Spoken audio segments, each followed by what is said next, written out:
Les points de vue sur l'actualité, c'est maintenant sur Europe 1. Le point de vue tranchant et tranché de Caroline Roux, c'est l'édito politique d'Europe 1 Matin. Bonjour Caroline. Bonjour Bruce, bonjour Julie, bonjour à tous. Alors François Hollande va parler demain sur France 2, ce sera à 20h, exercice de pédagogie pour expliquer sa politique, émission sous pression.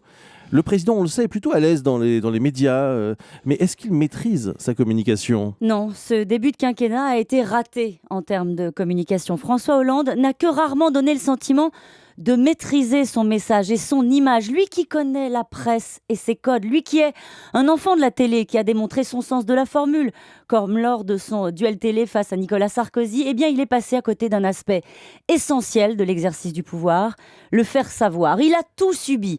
Les vacances trop longues, les affaires familiales, la cravate en vrille, le procès en incompétence, les couacs, le bras de fer politique sur Florange, tout subi de l'anecdote à l'essentiel, même si sur le Mali et la compétitivité, il est parvenu à tenir la bride courte et à garder l'avantage. Au final, il reste cette impression d'un homme qui ne pèse pas sur les événements, qui attend la prochaine vague de mauvaises nouvelles ou l'embellit, alors qu'il est totalement aux manettes. Alors il va avoir l'occasion demain soir de s'adresser directement aux Français. Sa dernière émission remonte au 9 septembre. Oui, et là encore, c'est une erreur. Il arrive sous la pression, ce qui augmente naturellement le risque de déception.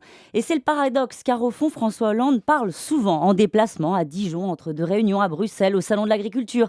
Il parle, mais on ne l'entend pas.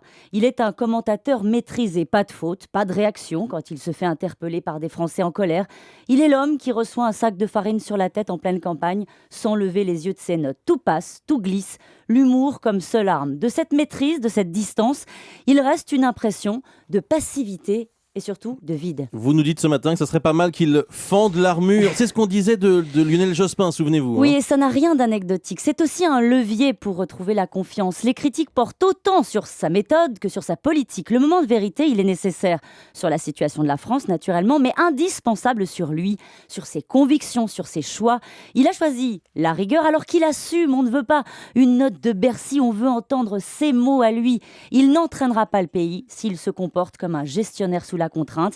Alors il a été élu en expliquant qu'il n'était pas Nicolas Sarkozy, mais le problème, c'est qu'on ne sait toujours pas très bien qui est François Hollande. Merci Caroline.